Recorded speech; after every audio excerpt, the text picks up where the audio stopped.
ஒருத்தங்களுக்கு பிஸ்னஸ் எந்த காலகட்டத்தில் சரியாகும், அந்த பிஸ்னஸ் ஒரு தொய்வு நிலை ஏற்படுது, இல்லைனா நான் ஆரம்பிக்கலாமா கூடாதா, அதற்கு கிரகங்கள் காரணமா, இல்லைனா ஜாதகரே காரணமா, இல்லைனா வெளியில் உள்ள நபர்கள் அந்த வேலையினுடைய அந்த நல்ல ஒரு நிமித்தத்தை கொலாப்ஸ் பண்ணுறாங்களா அப்படிங்கிறது. இப்போ நம்ம நண்பர்களுக்கு புரிகிற விதமாக சொல்லணும்னா இந்த 3 விதமாக அப்படிங்கிறது நம்ம பார்க்கணும். ஜாதகத்தில் தொழில் அமைப்பு இருக்குதுன்னா அவங்க ஆரம்பிச்சிருவாங்க, அதில் எந்த மாற்றமும் கிடையாது. அது ஆரம்பிக்கிறதுங்கிறது குறைந்த காலமாக இருக்காது, நீண்ட நாள தொழிலாகவே இருக்கும். ஆனால் அவரே அதை சேஞ்சஸ் பண்ணுறாங்க, மாற்றம் அடையுதுன்னா அதற்கு ஜாதகர் மட்டும்தான் காரணம். அதுவும் அவர் ஜாதகத்தில் குறிப்பிட்ட கால அளவுகள் இந்த மாற்றம் அப்படிங்கிறது அங்கே குறிப்பிடும். ரெண்டுமே நல்லா போயின்னு இருக்குது, ஆனால் எனக்கு எதிராளின்னு சொல்லக்கூடிய ஒரு நபர் என் தொழிலை பார்த்து இதை செய்தால் நல்லா இருக்குமே, அதை செய்தால் நல்லா இருக்குமேங்கிற ஒரு எண்ணத்தை கொடுத்து அந்த தொழிலை மாற்றக்கூடிய திறன் அப்படிங்கிறது சில காலகட்டங்கள் இருக்கும்.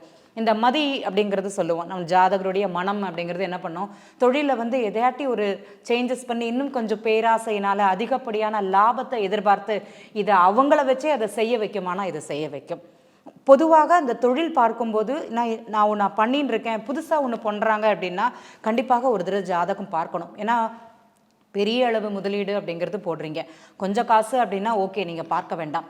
நீங்கள் லைஃப் டைம் இன்வெஸ்ட்மெண்ட்டு அப்படிங்கிறது அவங்களுடைய தொழிலாக இருக்கும். அப்போ அதை செய்யும்போது ஒரு தடவை கண்டிப்பாக ஏஎல்பி முறையில் ஜாதகம் பார்த்து விட்டு செய்வது அப்படிங்கிறது சிறப்பு.